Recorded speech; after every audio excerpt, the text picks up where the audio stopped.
Hey guys, what's up? It's Raven. Fun fact from Samaya Bryan on Instagram. Skittles was originally what they called the game of bowling, where you roll a ball and knock over some pins. But back then, the ball was not a perfect sphere. It was actually more of the shape of the candy Skittles, which is where the candy Skittles gets its name. It's named after the game. On another note, hey, how y'all doing? I feel like I'm awkwardly re-entering the chat because I definitely have missed, 2 weeks of episodes at this point. I think it's 2 weeks, hopefully not 3.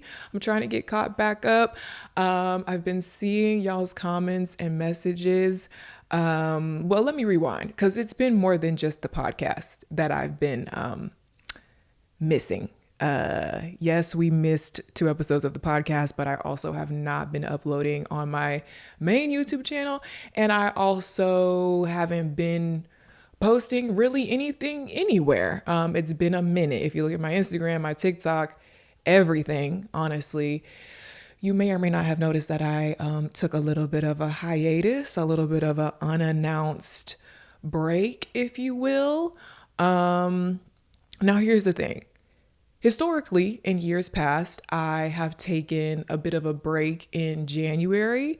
That's usually like my time to sort of like recoup, give myself a little bit of vacation, if you will. Not even a vacation, but just like not putting as much pressure on myself to post consistently in January, and use that time to sort of just like plan and reset and get my life together for the new year. So in previous years, you will see me like, not posting as much or kind of go dark in January. That's normal. But even then, like I was never fully taking a break. I was always just sort of like pre-preparing other stuff. Like there was never a January where I just sat back and didn't do anything and didn't work on any content and didn't film anything and wasn't, you know what I mean? Like I was always still working. I just wasn't necessarily like posting. This year, I didn't even do that. This year, mainly because I had just recently signed with new management, I didn't really feel like it was an appropriate time to take any sort of step back. And just with the way that like brand deals and things worked out, like taking any sort of break in January just didn't really make sense. It just didn't really happen.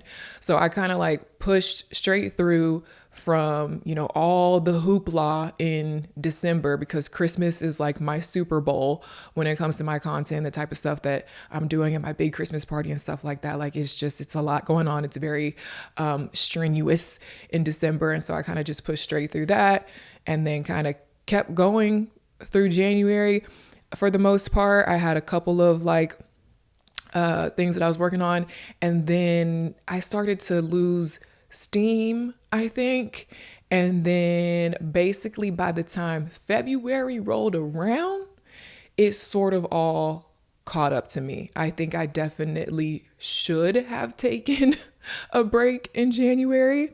I think I needed it and I should have taken one, but I didn't. And they say if you don't stop and rest, life will make you stop and rest. Like if you don't intentionally give yourself that time, life is going to sit your ass down, whether you like it or not. And so I feel like it was kind of one of those things where it was like I was trying to push through, I was trying to keep going. And it just got to a point where, like I said, in February, I just couldn't. I'm gonna be real with you guys. I hit a wall. I hit a mental wall. And it was right after my Galentine's party. So if you guys were following along, I was doing good. I was pushing through. I was really excited about the Valentine's season. I always do a cutie little Galentine's party for the girls. I am single and like somewhat newly single-ish at the time. And so in a sense, like I wasn't like necessarily super excited for Valentine's Day in that sense, like on the romantic side of things, it was kind of like, but I love Galentine's. I love my friends. I love to, do that for my friends. So I was really into everything I was doing for that party, building DIYs and stuff like that. I had some really good content coming out of all of that. And I had the party, and the party wasn't perfect, but it turned out good regardless. Like I enjoyed myself, and I was, more or less happy with how the party turned out. I had the party on like February. It was early February, prior to Valentine's Day. I think it was like February 2nd or something like that, like right in the beginning of February. Had the party, got all that done, got all that content done. And it was pretty much like right after I finished that party and wrapped that up, that's when I hit the wall. That's when I was like, okay, it's all catching up to me. I just can't. I'm just like not feeling good mentally, emotionally, physically, like call it burnout, call it a mental breakdown, call it seasonal depression, call it just life and overworking yourself. I think it's just a mixture of all of those things. But yeah, so you'll notice that around early to mid February, I just sort of like went dark. I kind of dropped off the face of the earth. I tried to post a few things here and there. Like you'll see, if you look back on my, platforms now, you'll see that I posted like a couple little things here and there just because I knew people were worried about me. And I was trying to be like, I'm here. You're like, I'm alive. I don't want anybody to like stress or worry about me. That's one thing that I hate. Like, I hate the thought of anybody like being stressed on my behalf or worrying about me. And of course, if you just go completely ghost, people are going to assume the worst. So I tried to like post a few things like here and there just to be like, hey, like I'm still here, but I really wasn't. Like it was obvious. Like I'm normally such a consistent content creator. People started asking me questions like literally no lie, like 3 days in. It took me only 3 days of like not posting on Instagram and people were already like, hello, like, are you okay? So then like a week went by and a ton of people were like texting me and messaging me. I'm talking about friends, family, followers, everybody. And then it turned into 2 weeks, 3 weeks. And I want to say as of today, what's today? Today is March 11th. It's been about a month, more or less, that I've kind of been in this slump and taking this break and not really posting. And I just want to for sure say that I really appreciate any and all of you guys who reached out or left a comment, sent me a DM or anything of that nature. It means a lot to me that you guys care that much, that you, first of all, that you even notice my absence online, that I'm somebody that you're looking for and you notice when I'm gone. That says a lot and that means a lot to me. And for anybody who went out of their way to, like I said, leave a comment or send a message to check up on me, it definitely makes me feel loved and cared for. So I really appreciate that. And again, I apologize if I worried anybody because that was not my intention. But sometimes you just have to take a step back and take time for yourself. And I realized that a lot of times there's been times in the past when I've like struggled like this and I felt pressure to still show up and perform and like I don't want to let anybody down. I don't want to worry anybody. I don't want to have anybody questioning anything. So I overdo it. I push myself and I don't really give myself the true like quiet alone time that I need because I feel guilty about the way that it might, affect somebody else. And so a lot of times like in the past, I might take 1 or 2 days to myself. But after that, I'm like, no, like I can't do this. I need to show up. I need to do XYZ.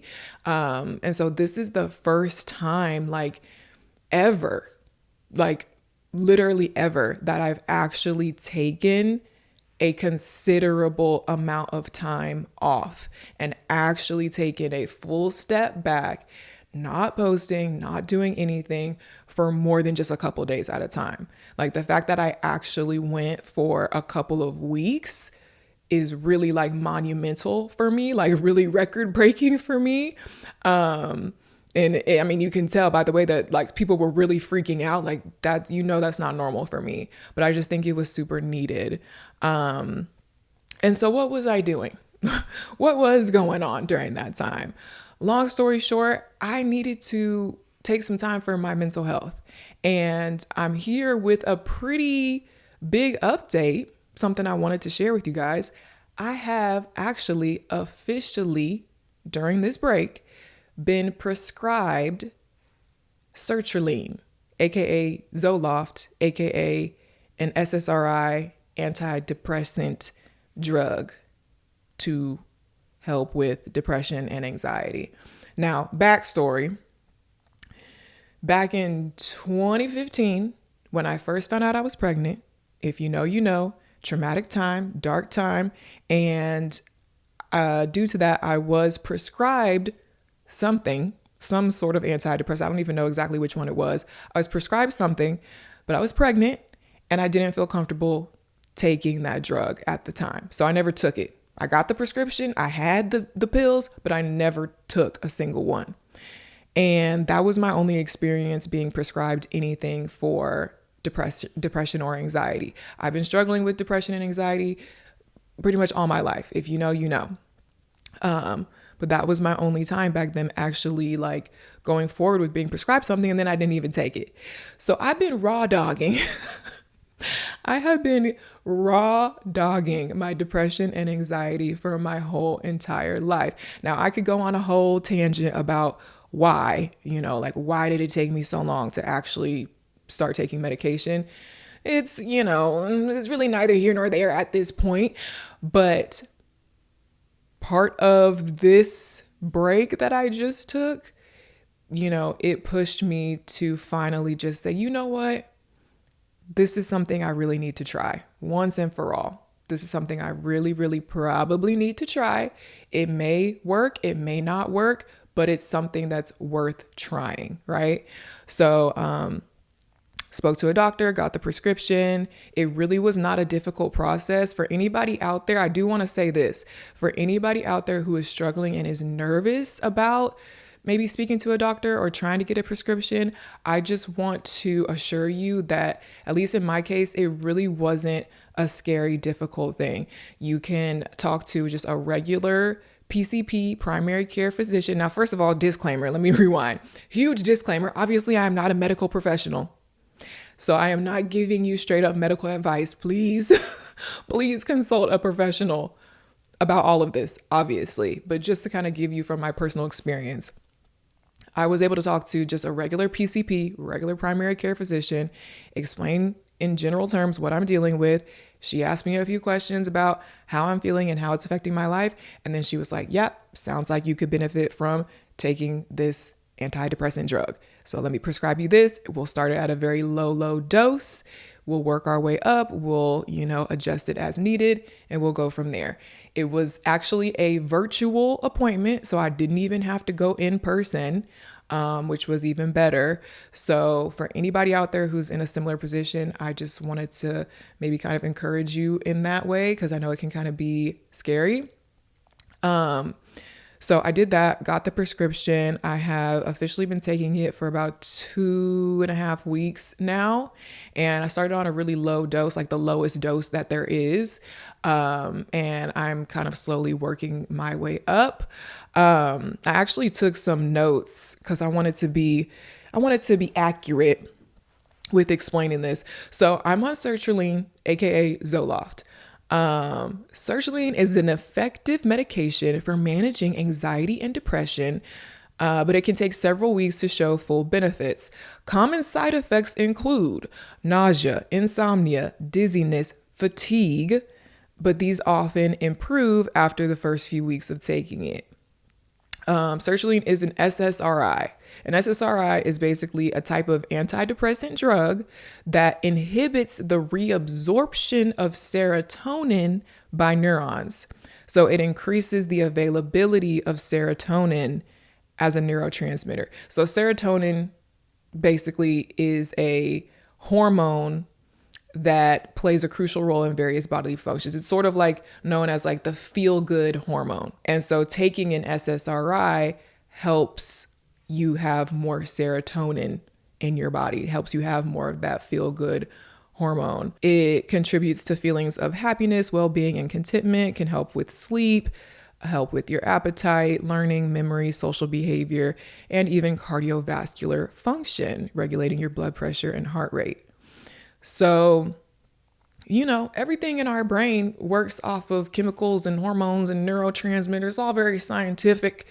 But the way that we feel, our emotions and feelings of depression and anxiety, obviously are all linked back to these different hormones. And having a lack of serotonin, a lack of that feel good hormone, obviously is what makes you feel, or part of what makes you feel depressed, anxious, all these things.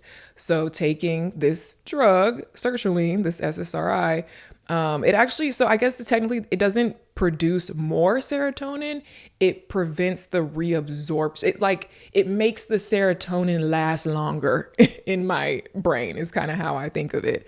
But as they said, it can take a long time for it to actually kick in and to start feeling the results. And it has side effects, just like any other prescription. It has side effects. So I can definitely tell y'all straight off the bat, yes. I mean, everyone's different, obviously, but just in my experience, yes, I had side effects. The biggest side effect that I had at first, well, it was a few things. Sleepiness. Definitely the fatigue, dizziness, sleepiness, just this like overall drowsy, foggy, just similar to a feeling of being almost intoxicated, but not quite, but just this sort of loopy, sleepy feeling. I am somebody who typically has insomnia, which makes sense with what I just explained. Typically, I have insomnia. Typically, it's hard for me to sleep. I don't ever take naps. I can hardly sleep through the night, but after starting to take this drug, I was feeling very sluggish, very sleepy, sleeping in, not wanting to get out of bed, like taking naps throughout the day when I first started taking it. So I definitely noticed that. Also, just that dizzy, fuzzy feeling, like just a weird feeling in my head. Like I said, that almost intoxicated feeling. And then the other biggest thing was the lack of appetite, which was definitely not good because I am naturally a thin, fast metabolism, not much of an appetite type of person to begin with. And I've always struggled. Like, it is extremely hard for me to gain weight. I know people say all the time, like, oh, you're so skinny, your body goals, like, shut up, like, don't complain about your body because you're skinny and that's perfect. Like, no, I'm somebody who's like, I would rather not be this skinny. Like, my ideal body would actually be a bit heavier, but it's really hard for me to gain weight. So I definitely don't want to lose any extra weight. Like, I ain't got no weight to lose. But when I first started taking this sertraline, I just felt like I couldn't eat. Like, it's a mixture of like feeling nauseous.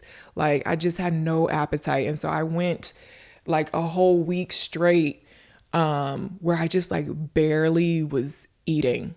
Like, literally barely eating, to the point where I was like, I don't normally weigh myself or pay much attention to my weight because I know I'm pretty much just like stuck at this weight, but I wanted to make sure. So I started to weigh myself and I lost like 5 or 6 pounds. However, again, some encouraging words for anybody out there.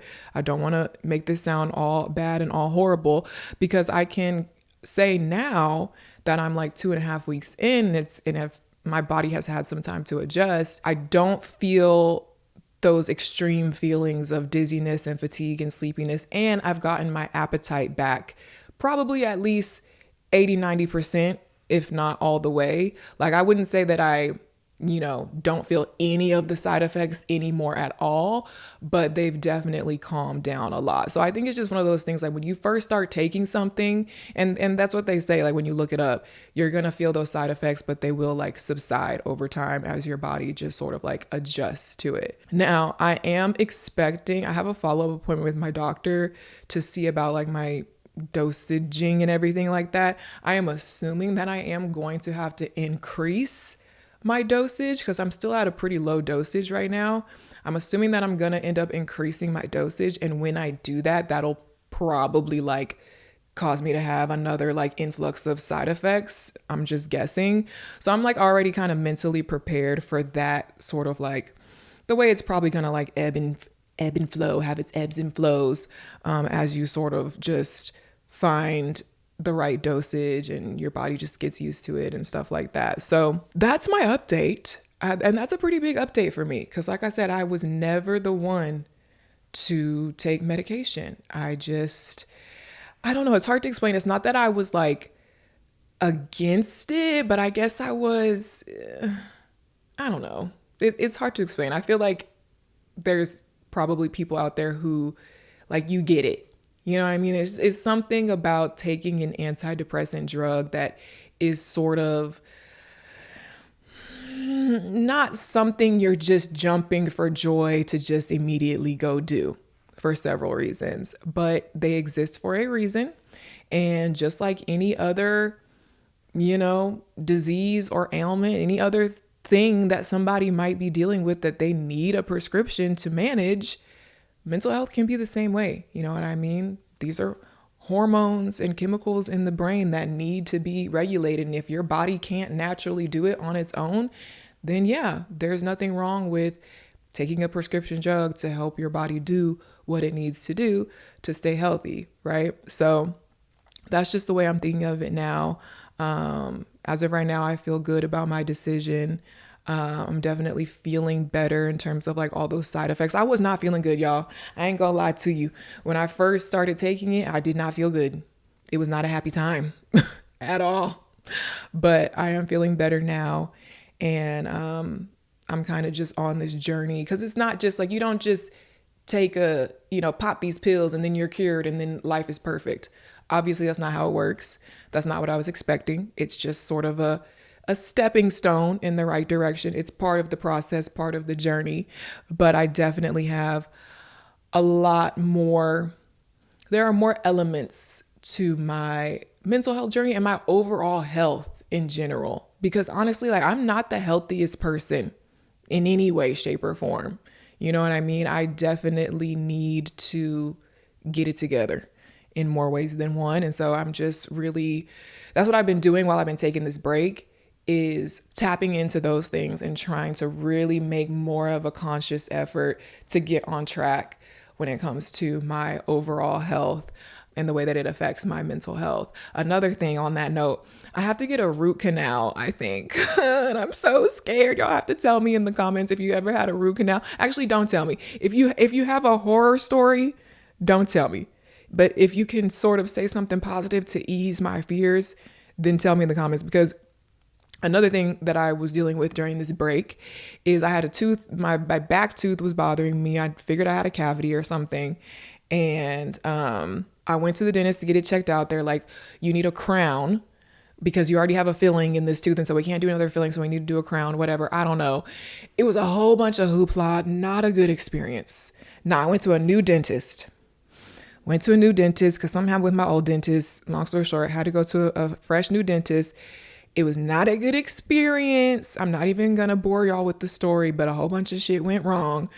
And I was just trying to get this crown. So now I'm sitting here with currently I have a temporary crown on my tooth, and it hurts real bad because, long story short, I don't think getting a crown was enough. I think I need a root canal.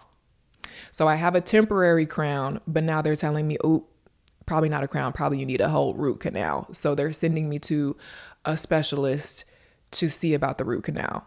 And so I need to go do that. I haven't made my appointment because I'm scared. But yeah. So that's been another thing that's while I'm already in the trenches with my mental health and I'm trying to you know what I mean? I also have this excruciating tooth pain and dental work, which normally I'm not bad about dental work. I've had a lot of dental work in my life. In case you don't know, these are not my original teeth whatsoever. I have had 47 things done to my teeth to get to this point over the course of my entire lifetime. And usually I'm not scared. I'm not bad with needles. I'm not bad with the dentist or anything like that. I feel like I have a relatively high pain tolerance and stuff like that. Never have a problem with it, but I did not have a good experience at this new dentist, and I've never had a root canal before. And that's always been the thing that sounded scary to me. And now that I think I have to have one, I'm scared. So y'all, wish me luck. Say something nice in the comments to make me feel better about that. But yeah, that's basically my life update, what's been going on with me while I've been a little bit MIA. I'm kind of giving y'all, of course, the high level overview.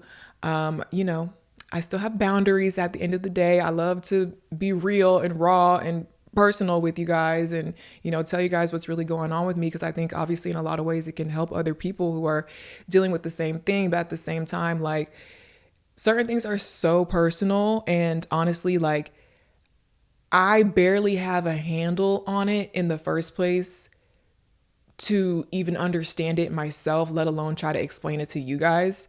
When it comes to mental health and just like these deeper personal topics that I'm dealing with, like it just can be hard to even try to explain, even if I wanted to. So I am keeping part of it as my personal story that I'm not sharing with you guys, but I'm okay. Long story short, I'm okay. I'm here, ain't I? I'm here. That's all that matters, right? I'm working through some stuff for sure. Overall, I'm not gonna lie. I'm feeling burnt out. I'm feeling a bit uninspired. I'm feeling a bit it's just a tough time for me overall. But in the midst of it, I made a goal to stay consistent with my podcast. If not anything else, I really wanted to stay consistent with my podcast. Now, my main YouTube vlogs, I already warned y'all that was going to be iffy. So I'm not really feeling too bad about my main YouTube channel lacking a little bit. It's not good, but I kind of already like accepted that. Short form content, TikTok and Instagram, I was doing so good. Especially on Instagram. Like the numbers were booming, everything was flowing, and now I've kind of hit a wall with that. And so I am upset about that. I'm not happy about that. I would love to get back on the horse, especially with my short form content. And I do plan to, and I do think I can, but I'm just like, you know what I mean? Like I'm just having like a creative block, a mental block, like burnout, like I don't know. And I keep like, this has been a thing. Like if you watch any of my content, you shouldn't be surprised by anything that I'm saying. Like I've been hinting at this for a long time, but I've just been like pushing through. And I think it's just getting to that point now where it's like, you can only push through and sort of like ignore the problem so many times. You know what I mean? Like I'm getting to that point now where it's just, I'm fully hitting the wall. And so now it's going to take something. It's going to take a whole new something to get over the wall this time. Does that make sense? But like I said, the one thing that I really didn't want to completely let go to the wayside was my podcast, right? So I've been writing down podcast episode topics, and the thing is, sometimes these things that I want to talk about, I just feel like they're like controversial and or is anybody gonna agree with me on any of this? And or does anybody want to hear about these topics? Like, am I crazy? Like, I guess I just feel a little bit like worried or self-conscious about some of these hot takes or things that I might want to talk about in the podcast. So what I'm going to do is I'm going to read y'all I have my little notes app on my phone of my little podcast topic ideas that I've been jotting down just randomly. Like an idea will come to me or I'll see something and I'll jot it down. I'm going to read y'all this list and I want y'all to give me some feedback in the comments about these ideas. Tell me which ones you want to hear about. Cast your votes on what the next episode should be. Now, y'all got to hear me out though. Y'all got to listen to this. Just, try to be open-minded. Okay, here's the list. Number 1, Hollywood and influencer culture is as weird and toxic as you think it is. And I've never felt like I fully fit into that world. And I don't think I would want to, even if I could. But I am a content creator, so where do I fit in? Okay, next one. The pricing of luxury services like hair, nails, etc. And the comments on social media of people announcing how broke they are and complaining about the price of everything when these things are not essentials or basic rights. And fashion pricing is arbitrary, but people still pay for it when it comes to name brands, yet small designers get slammed for their pricing. Next one. Why do people say they're not religious when by definition they literally are?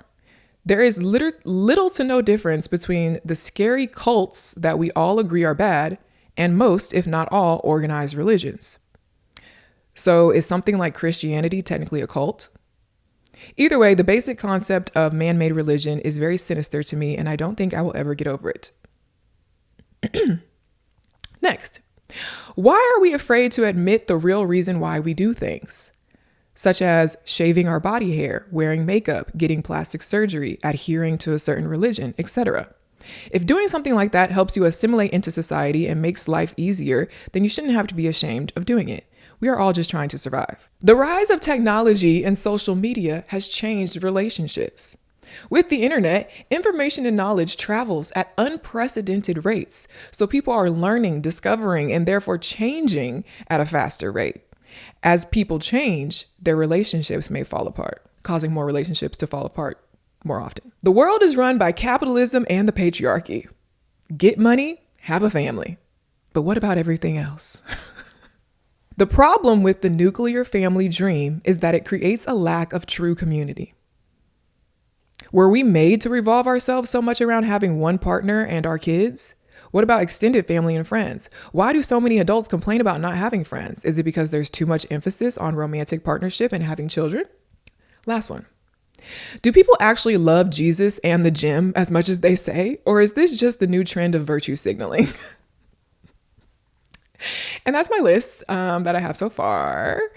So tell me what you think of those topics or thought starters. Which one would be your vote for me to expand upon in the next episode? Let me know in the comments down below. And I wanted to put those topics out there because I don't want every episode of my podcast to just be about me and my personal life experiences. You know what I mean? Like, obviously, that's sort of like the main basis of my whole, podcast in general, which is fine. Like, this is like my personal safe space to talk about me and my life experiences. But I want to kind of like dive into those more general, society and culture type topics. But I don't know, like I said, which ones might be a little bit too, I don't know. So you'll have to let me know. But circling back to, yes, me and my personal life and what I got going on, like I was saying earlier, definitely feeling like I'm at a standstill, having some sort of mental block, burnout, whatever. And this is something I've been feeling, but just have not figured out how to fully actually get past it. And one thing that came up before, which may seem unrelated or unimportant, but I was telling you guys how a lot of people always ask me about my house. Is this your forever home? When are you going to get a new house? Are you going to move? Any plans on moving? Blah, blah, blah, blah. Like, it seems like people want me to get a new house or expect that by now I would be moving on to my next home. And when I brought it up before, I was saying how it's kind of annoying because I'm like, what's wrong with my house? Like, why do I need to move? Like, yes, I've been living here for 5 years, but 5 years is not that long.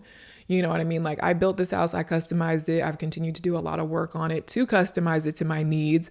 So I found it kind of strange that people were like expecting me to move and be on to bigger and better. Like, that constant chasing of the next house felt a little bit like annoying or unhealthy to me. But, I can't lie. The more that I talked about it, the more that I was like, it would be kind of nice. I can't lie. It would be kind of nice. Like, the idea of being able to just start fresh in a new space, be able to just sort of have a different configuration and a different layout and maybe upgrade certain things, but minimize other things. I have learned a lot through becoming a first-time homeowner in this house. I never said that this was going to be my forever home. It's not like I'm dead set. It's not like, I felt like, no, like, this is my forever home. Like, I built this house and I'm staying here. Like, no, it was never that. It was just like, I'm not going to move for no reason. It has to be a smart decision, obviously, financially and practically. But I think, honestly, part of this like rut that I'm in right now could be improved by a change of scenery. Now, you could get a change of scenery by just like getting out and doing new things, spending your days differently. And I think that's part of it. You could also get a change of scenery by traveling. And I definitely think that's part of it. And I definitely would like to travel more. But as somebody who works from home and is more or less a homebody, my home environment is really important. And maybe a change of scenery with that could be helpful for my mental health and this overall like rut that I feel like I've been stuck in for a long time. Also because, yeah, certain things with my current home are like frustrating. You know what I mean? Like, I'm very thankful for my house. Don't get me wrong. I live in a very nice house in a very nice neighborhood. And I've done a lot of work on this house that I am happy with, but there's things about it that I'm not 100% happy with. There's things about it that like still need work. And it's like, do I want to keep working on this same house? Do I want to keep trying to fix certain things? Or would it be worth it to just start over in a completely new space? Obviously there's a lot of different factors to that, but I did go looking at model homes the other day just to kind of see that there's a builder that had like some new, like floor plans, some newer model homes. And I went and toured them. Didn't see anything that was like, oh yes, like, you know, love this, like this is my next dream home. It wasn't anything like that, but it did sort of open my eyes to the possibility of like, hey, you know what I mean? Like there's other floor plans out there. There's more to life. There's more out there than just this house. I love this house. But maybe that's something to think about, just to sort of, just as like it's not necessary. Like I can't really justify it being completely necessary, but it would more so just be like a gift to myself of that refreshed environment, to sort of try to help myself have that sense of, you know, a fresh start, which I feel like I kind of need in a sense. So just throwing that out there. I don't know. Stay tuned. May or may not happen anytime soon.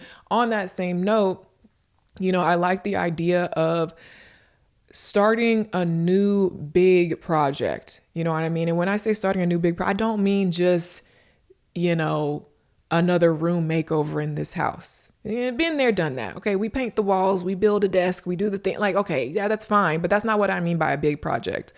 When I say a big project, I mean like building a whole new house, you know, or purchasing a whole nother rental property and flipping that house or whatever, or some sort of, you know, business, like something big, like what's the next big thing?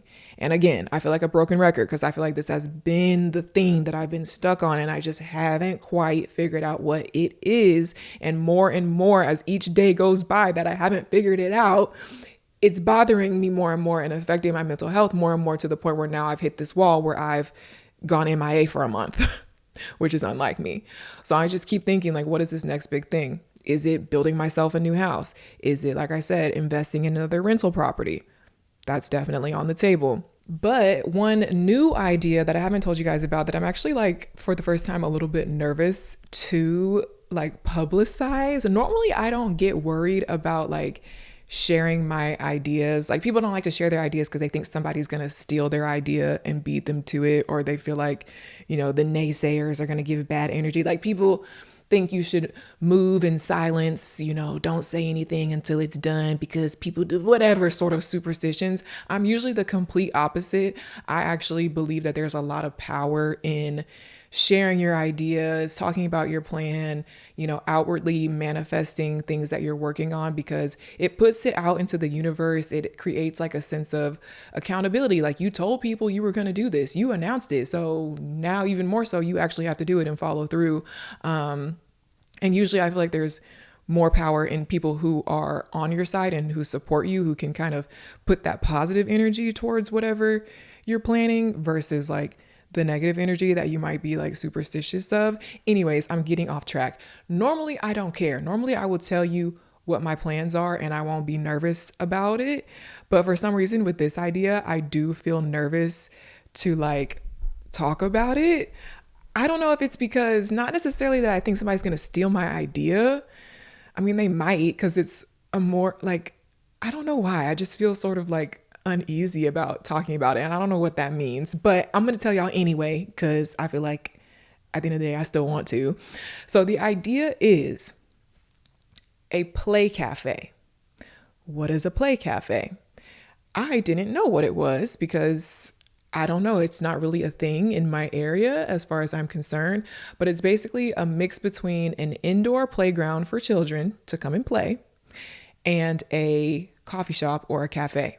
And the whole purpose behind it is to give a nice, clean, indoor area for moms or parents, guardians in general, to bring their kids to come, hang out for a few hours. The kids can play. They can probably make some friends with the other kids who are there. There's a variety of different things to play with and play on. And it's got a nice coffee shop where you can maybe get, a drink, maybe some food, maybe some snacks for you and the kids. And you just sit there. Maybe you bring your laptop. You can work on some stuff. But it's all in one open concept space. So you can keep an eye on your kids while you sit comfortably, drink your coffee, watch your kids play. You can probably meet some other moms while you're there. And the kids, like I said, can meet some other kids. So it's a really straightforward concept, makes a lot of sense, but I had never heard of it. Like the specific style, that specific combo of having a cute little cafe and a cute little play area. I had never seen that. Like when Zaya was younger, she's honestly too old for it now because she's about to turn 9 years old, which is crazy. Her birthday's coming up, by the way. That's another thing.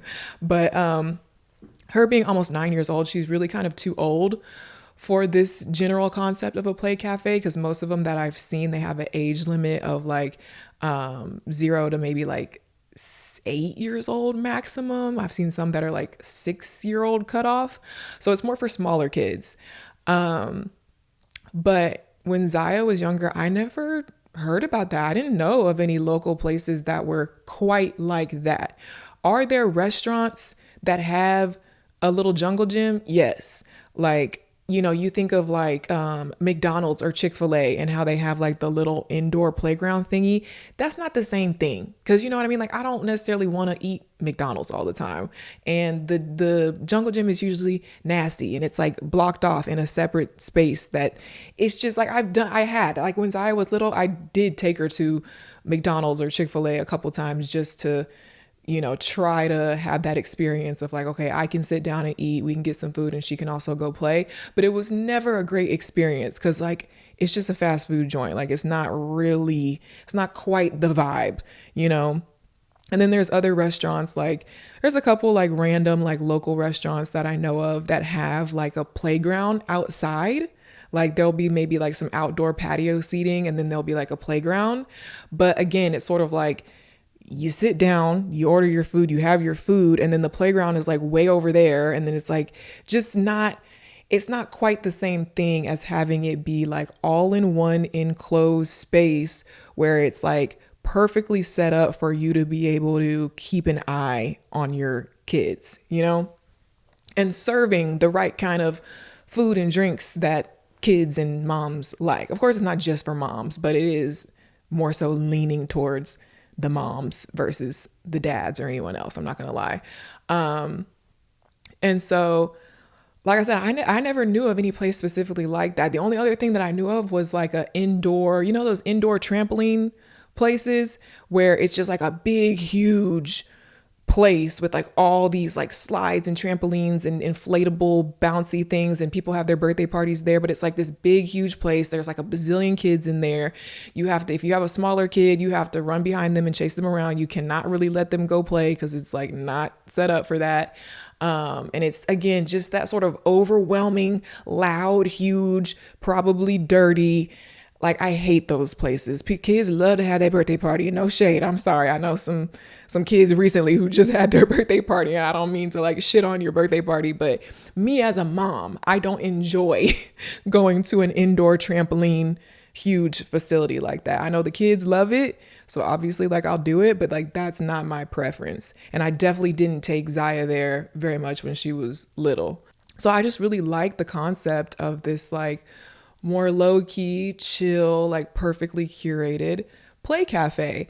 And the way that I heard about it, since like I said, I didn't know about it from experience when Zaya was little, I just recently discovered it through TikTok. It just came up on my For You page. There was this lady, I think she's in Florida, who owns a play cafe. And she started this business from scratch, and she's kind of showing how she built it and set it up and set up all these cute things for the kids to play with, and how she runs her cafe. And it's really, really cute. And I was like, oh, I really like that because, that's something that I would have definitely been interested in when Zaya was little. Like I would have loved to be able to go to a place like that versus like these other places that I just explained. But from what I knew, and I did some research after I saw that on TikTok. I looked in my area and there really isn't any places like that in my area. There's one that I came across that was like pretty much fitting the bill. And then there was like two that were kind of a similar concept, but they're super far away. So like in my area, there's definitely like I guess you could say there's a market for it in a sense that like this concept is definitely not an oversaturated concept, at least in my area. So I feel like there's kind of opportunity there in that way. And I could see where like there's a market for it because, y'all tell me if I'm crazy, but if you're a mom, like, wouldn't you want to be able to like go to a place like that? And the way it works is it's not free, obviously, or else the business wouldn't be able to make any money. You do have to pay to play, but it's a nominal amount that you can do, like a day pass for $10 or whatever. They do memberships where you can just do like a monthly membership, which will probably save you some money if you're going to be going back there a lot. Then of course you buy your drinks and your snacks, whatever they're charging for the cafe stuff. But I think that would have been totally worth it especially if you have like, I'm thinking if you have like multiple kids, if you got like 2 under 2, or you got like, maybe a 6-year-old and a toddler, like you could bring both of them. They usually will give you a discount if you have like siblings. Send them off to play. They can make friends. You can make mom friends. I just think it's a really helpful concept for moms of small children. And what I particularly like about the idea of possibly opening up a space like this is a few things. I've always had a dream in the back of my mind of owning some sort of brick and mortar business, something that's like, I go in to my little shop every day and I set up my little things. And I never really had a clear vision of what exactly it would be, like what kind of business, but I love the idea of just owning a physical business that I can physically, go to my shop and, have in-person customers.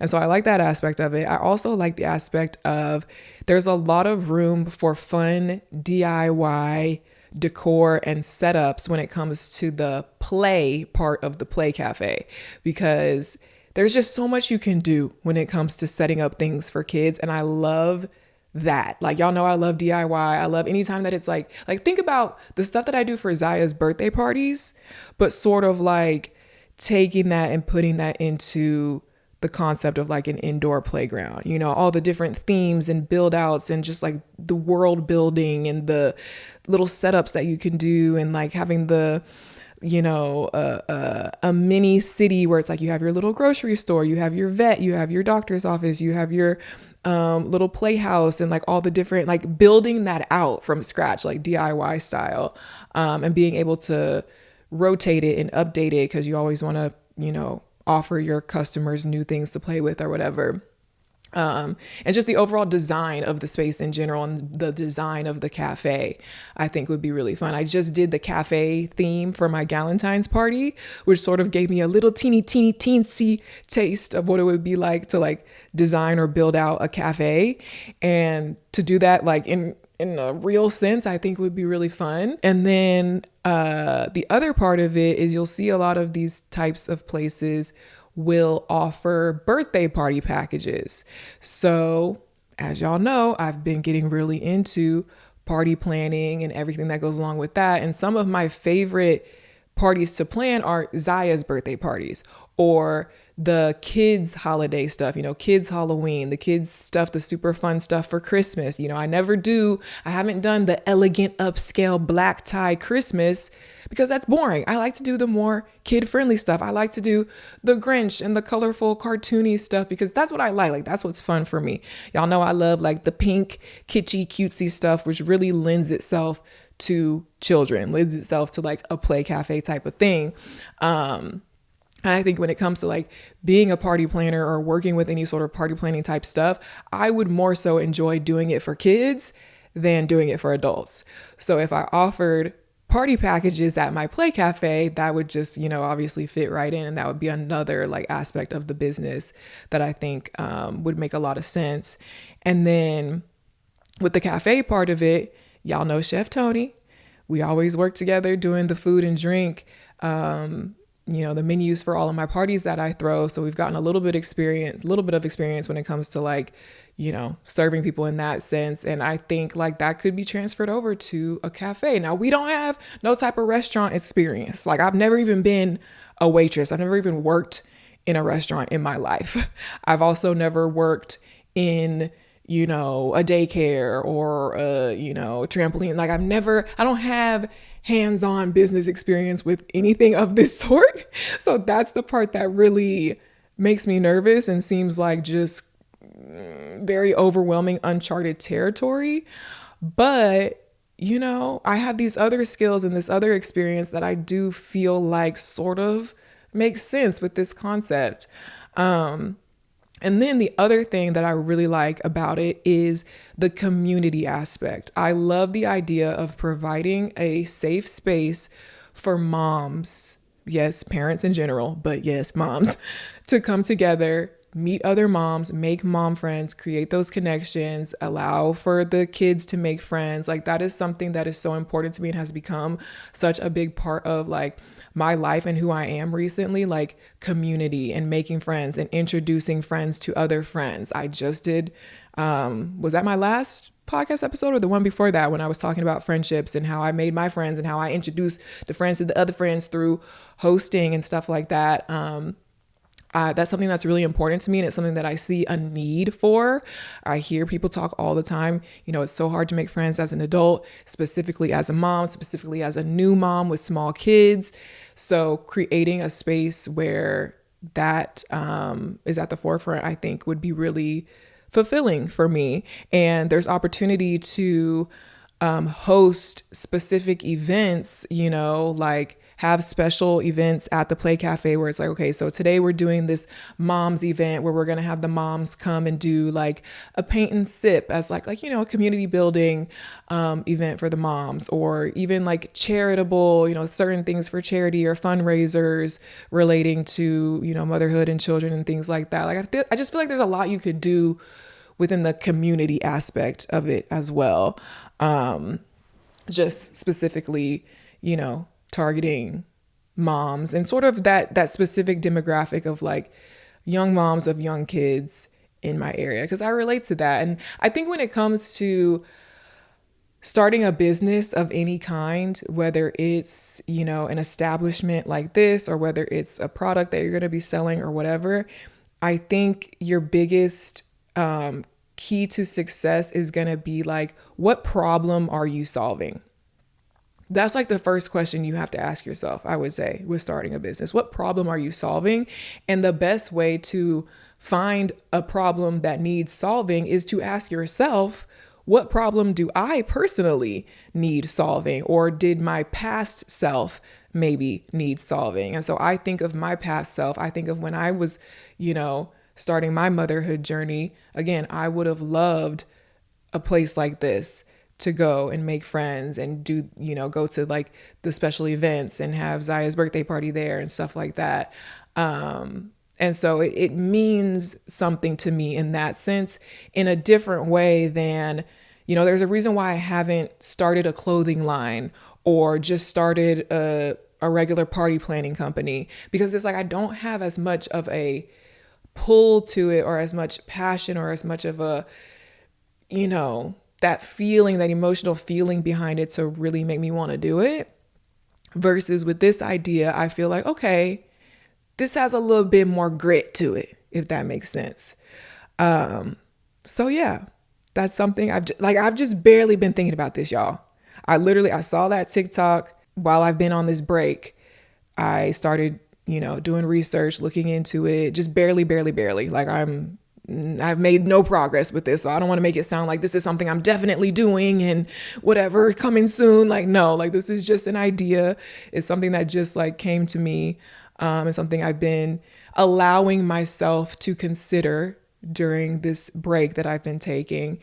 And yeah, I think it's a possibility. obviously, like I keep saying, I'm needing something new, something meaningful, something fulfilling. And maybe that could be it. Maybe not. I don't know. Stay tuned. But we will see. And yeah, I think that's all I got. Y'all let me know from my list of podcast topics. Again, comment what you would like to hear about out of that list. What should my next episode be about? Tell me what you think about the Play Cafe idea.